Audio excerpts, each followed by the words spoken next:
With power failures becoming more and more frequent, having backup power can be a lifesaver, so it's crucial to know your options. Hey everybody, in today's video we'll cover the pros and cons of both solar and gas generator systems and discuss the factors you need to consider before making a choice. We'll also explore what an ideal setup would look like. So let's jump right in. Starting with gas generators, which is a common choice for backup power that most of you guys are familiar with. These generators typically use fuel like gasoline, propane, or natural gas to power a motor that generates usable electricity. The pros of this system is, first off, you can get on-demand electricity as long as you have fuel for it. Gasoline or propane is widely available, and in many areas you can even connect your gas generator to your home natural gas line, giving you a constant fuel supply without needing storage tanks. This way, if one type of fuel isn't available or becomes hard to get, you still have other ways to keep your generator going. That's why dual fuel or tri-fuel generators are a more reliable choice. They might be a bit more pricey, but they provide the flexibility to keep your generator running and your home power during outages. Secondly, gas generators come in a variety of sizes and capacities, so you can select the one that matches your power requirements and the space available based on how you intend to use it. Plus, they usually have a lower upfront cost compared to solar options, making them more budget-friendly. But this depends on the type of gas generator you choose, as good quality ones often come with a higher price. Now, discussing the downsides of gas generators. The first obvious drawback is the noise it produces. They can be quite loud and irritating, especially in residential areas and at night. Not only does this prevent you from enjoying a peaceful evening, but a noisy generator can also attract unwanted attention. Picture everyone else in the neighborhood without power while your generator is roaring away. It could easily give away your location, and the fact that you have a power source is something that you might want to keep to yourself. Another thing to watch out for with these gas generators is the exhaust it produces. You can see or smell carbon monoxide, but at certain levels, just 5 minutes of exposure can be fatal. So it's crucial to make sure you run your gas generator outside in a well-ventilated area. Keep it away from doors, windows, or air intake vents that could pull carbon monoxide into your house. On top of that, you've got to think about your fuel supply. Like we mentioned earlier, a gas generator can give you power when you need it, but only if you've got enough fuel on hand. Since we can't make gas or propane ourselves, and to avoid the hassle of waiting in line for hours at a gas station, it's smart to keep a decent amount of fuel at home in case the power's out for a while. Keep in mind, different fuels have different shelf lives. Propane can sit in a well-maintained tank forever practically, but gasoline and diesel start going bad after about 6 months, even if kept in ideal conditions. So keep an eye on your fuel and top it off as needed. With solar generators, things are quite different. Starting with the advantages of the system, first of all, a solar generator system harnesses energy directly from the sun. Combine a proper solar panel array, the system collects and stores the solar power into battery. Then you can use it as backup power for your home. It's free, limitless, and clean energy, and you don't need storage tanks anymore. Another great feature of the solar generator is that it operates silently. Plus, it doesn't emit exhaust fumes, so it can be brought inside your home or RV to keep your appliances running without disrupting your night or posing health concerns. Moreover, solar generators require less maintenance compared to gas generators. With a gas generator, you'll need to attend to it regularly on a weekly or monthly basis, depending on how often you use it.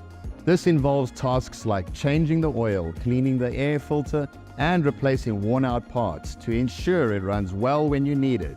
While it's not overly complicated, it does require some basic know-how. In contrast, a solar generator has fewer moving parts. Maintaining them is simpler.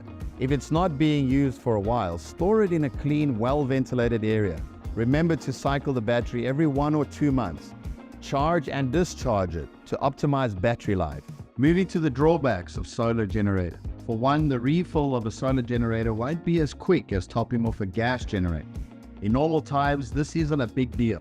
Take the newly released Delta Pro 3, for example. It supports multiple charging methods and can charge up to 7,000 watts. You can have a Delta Pro 3 and an extra battery filled up in about 50 minutes to get a total capacity of 8 kilowatt hours. So before a blackout hits, make sure to check how much power is left on your solar generator and recharge it if necessary.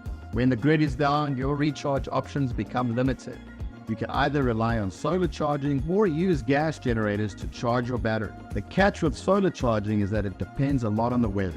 If it's cloudy or rainy, you'll only get limited solar input.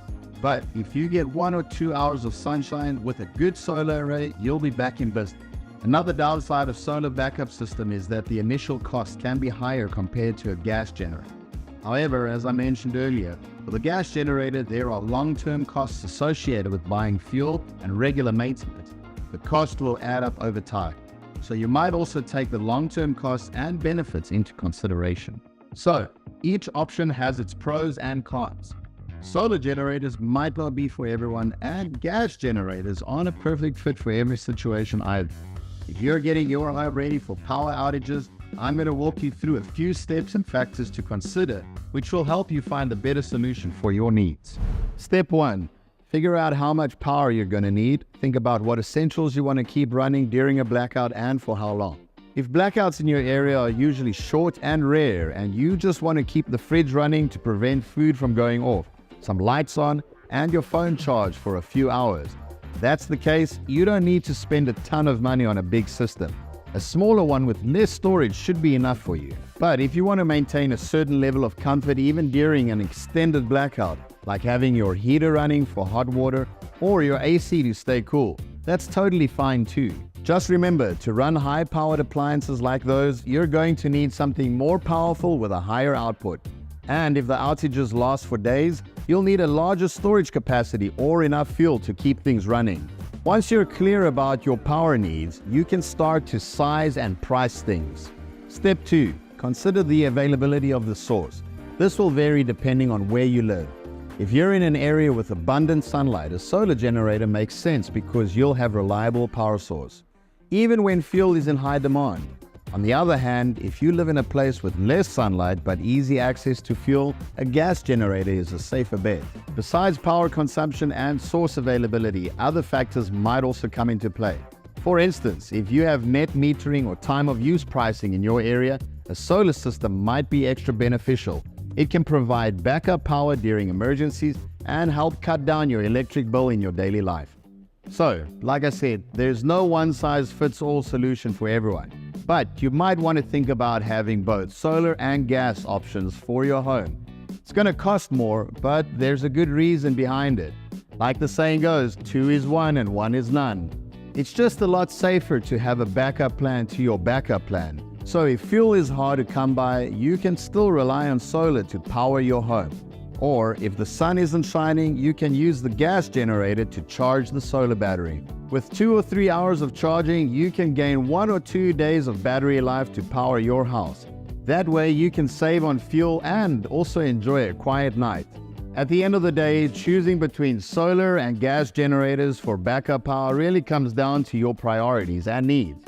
A solar and gas generator combo can offer a balanced approach, using the strengths of both systems to ensure continuous and efficient power supply. I hope this video helps you make an informed decision. If you have any questions, please feel free to leave a comment. Thanks for watching, and we'll see you next time.